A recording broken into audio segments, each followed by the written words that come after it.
Cities are changing. The cost of living continues to rise. It's getting more and more expensive to live well. Our Global Wealth and Lifestyle Report highlights trends that impact you and your purchasing power. Most likely you live an international lifestyle, so find out how lifestyles and regions are changing and what you can do to best manage and preserve your wealth.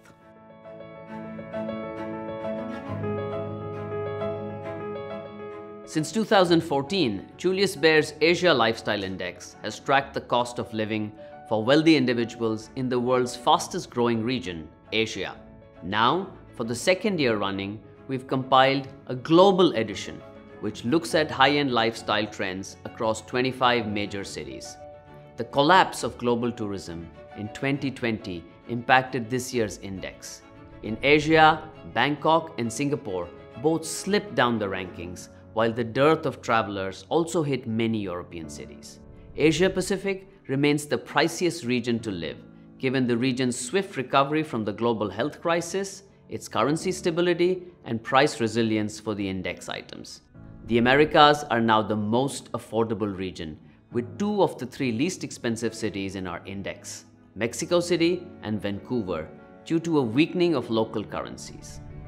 Shanghai is now the world's most expensive city, stealing the spotlight from Hong Kong. Meanwhile, the best priced place for luxury is Johannesburg. Our index also provides insights into other important trends such as conscious consumption, experiential luxury, food, fashion, and travel. How would you feel about throwing away your laptop? In 2019, the average airline passenger left behind 3 pounds of waste from each flight. That's roughly equivalent to your laptop's weight. That statistic surprised and concerned you, right? This fits with what our report also revealed about the continuing growing importance of conscious consumption. Nowadays, we care about the health of the world around us and our own well-being. We all want to know where our food comes from, how to move from fast fashion to slow fashion, and what are more environmentally friendly transport options. And we're willing to spend more, much more. So you should pay attention to the factors that affect your purchasing power and your wealth in real terms. Take the US, for example. If we look at the past 40 years, inflation was less than 3% annual on average for the normal consumer, while for the wealthy, it was almost 5%. The compounding of these price increases shows you the erosion of purchasing power. If you held all your money in cash over the last 40 years, your purchasing power would have been cut in half every 23 years on average. For the wealthy, this only took 13 years. In other words, the $100 that bought you your luxury basket in 1982 would only buy you 1/10 of that today. Therefore, prepare by having an active investment management strategy to fight against this real inflation. Make sure your asset allocation is in line with your risk profile. Cash should not be your default asset allocation. Stay invested. When you understand what affects your purchasing power, you can deploy the right wealth management strategies to maintain your current lifestyle. What about for the future? Did you know that the most money is lost when you transfer it from one generation to the next? Find out how you can protect your wealth for generations to come.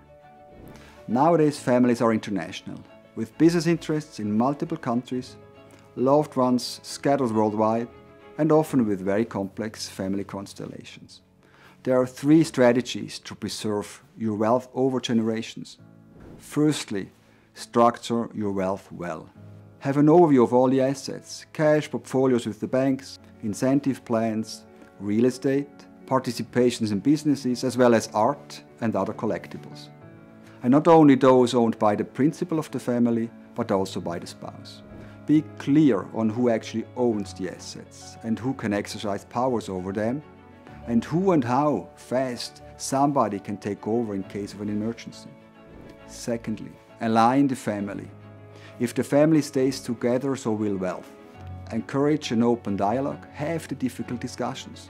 Be open to different views and values, especially those of the other generations. Depending on the individual needs, develop a family governance framework with family charters and councils or even put a wealth education program in place. Thirdly, have a clear succession strategy in place. Start early. It's going to take time to have all the necessary discussions and to develop a long-term plan. Make sure the formal requirements are taken care of and the right people are appointed to implement your wishes and plans.